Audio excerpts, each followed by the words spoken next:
요엘서. 이 책은 예언적 시들로 이루어진 짧은 모음집으로서 강력하면서 난해하기도 합니다. 요엘서가 선지서 중에서 독특한 몇 가지 이유가 있습니다. 우선 이 책이 언제 쓰였는지 명확한 언급이 없는데 가장 유력한 것은 바벨론 포로에서 돌아온 후에 에스라, 느헤미야 시대 같습니다. 왜냐하면 그가 예루살렘과 성전은 언급하는데 왕은 없는 것 같기 때문이죠. 또한 독특한 점은 요엘이 많은 다른 성경의 책들에 대해 매우 잘 알고 있다는 것인데요.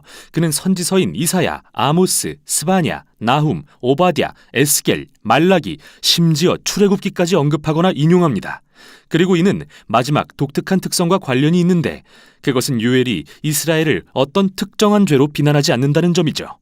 다른 많은 선지자들처럼 그도 이스라엘의 죄에 대하여 하나님의 심판이 다가온다고 알리지만 그 이유는 전혀 언급하지 않습니다.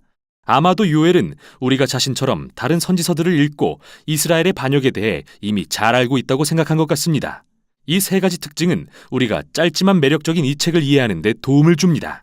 즉 요엘은 이전 성경의 책들에 푹 빠져있던 성경 저자였으며 그 책들에 대한 묵상이 그 당시의 비극을 잘 이해하도록 도왔고 그에게 미래에 대한 희망을 주기도 했죠. 그럼 이제 이 책을 자세히 살펴보도록 하죠. 1장과 2장에서 요엘은 여호와의 날에 집중하는데 이는 선지서들의 핵심 주제이고 과거 하나님께서 자기 백성을 구하고 악을 대적하기 위해 강력한 방법으로 나타나신 사건들을 가리킵니다. 출애굽기의 10가지 재앙을 생각해 보십시오. 그러나 선지자는 이러한 과거의 사건들에서 미래에 대한 표징들을 보게 되는데 하나님께서 그의 백성과 열방 중에서 악을 물리치시고 온 세상을 구원하실 거라는 것이죠. 그래서 여기 1장과 2장에서 요엘은 이 주제에 대한 아주 유사한 시 두 편을 들려줍니다. 1장은 과거의 여호와의 날에 대한 것으로서 요엘은 최근의 메뚜기 떼가 이스라엘을 황폐하게 했던 재앙에 대해 말하기 시작합니다. 그가 메뚜기 떼를 묘사할 때 이집트에 임했던 여호와의 날을 떠올리게 합니다. 출애굽기 10장의 8번째 재앙 말이죠. 다만 이번에는 메뚜기 떼가 이스라엘을 향하죠.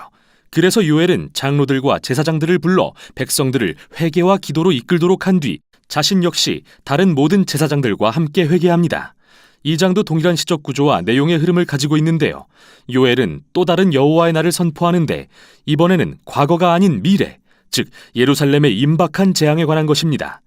요엘은 또다시 밀려오는 메뚜기 떼를 우주적인 군대의 모습을 사용해 설명합니다.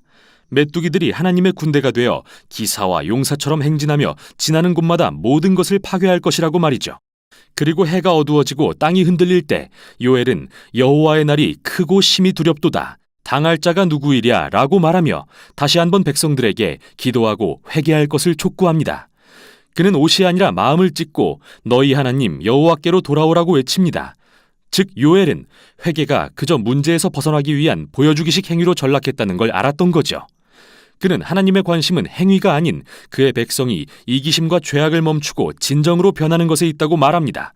그리고 나서 이스라엘이 회개해야 하는 이유는 하나님은 은혜롭고 자비로우시며 노하기를 더디하시며 인애가 크시기 때문이라고 말합니다.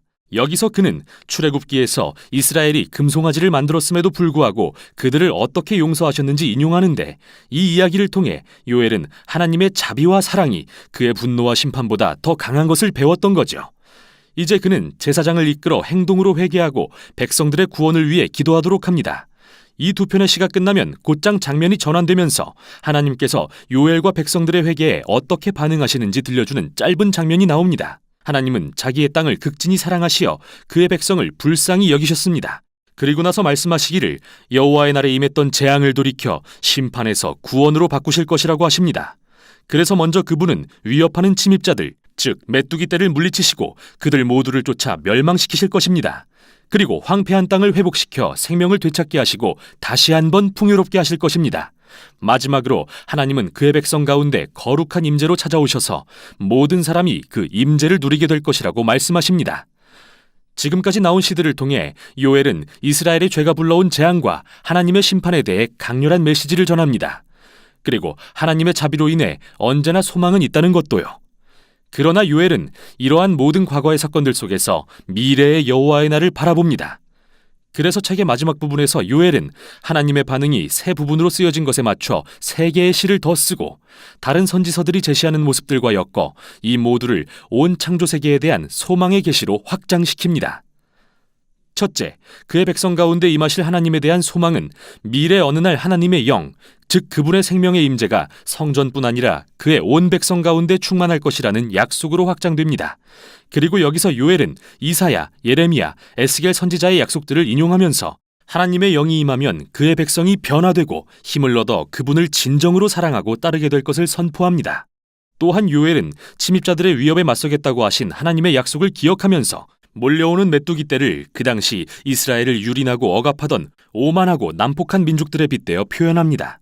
그리고 그는 다가올 여호와의 날에 대한 이사야, 스바냐, 에스겔의 약속의 말씀을 인용하면서 그날 하나님께서 열방 가운데 악을 대적하시고 그들의 폭력을 그들에게 되돌려 모든 잘못을 심판하실 것을 선포합니다.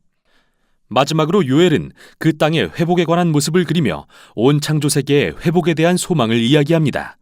그는 이사야, 에스겔, 스가랴의 약속의 말씀을 인용하여 하나님의 심판의 날 후에 온 세상이 회복될 것이며 새로운 에덴이 회복되고 예루살렘에 하나님의 임재가 강같이 흘러 온 우주가 새롭게 될 것이라고 말합니다. 이렇게 요엘의 시는 하나님의 용서와 자비로 인해 만물이 새로워질 것을 노래하며 끝이 납니다. 요엘의 이 짧은 책은 인간의 죄와 실패가 이 세상에 얼마나 파괴적인 결과를 가져오는지 그 심각성을 깨닫게 합니다. 또 하나님이 자기 죄를 인정하고 자백하는 자에게 얼마나 자비를 베풀기 원하시는지도 알려줍니다. 그리고 하나님께서 우리에게 소망을 품게 하셔서 그날에 이 세상과 우리 안의 악을 무너뜨리시고 치유의 임재로 만물을 새롭게 하실 것에 대해서도 이야기합니다. 이것이 바로 요엘서였습니다.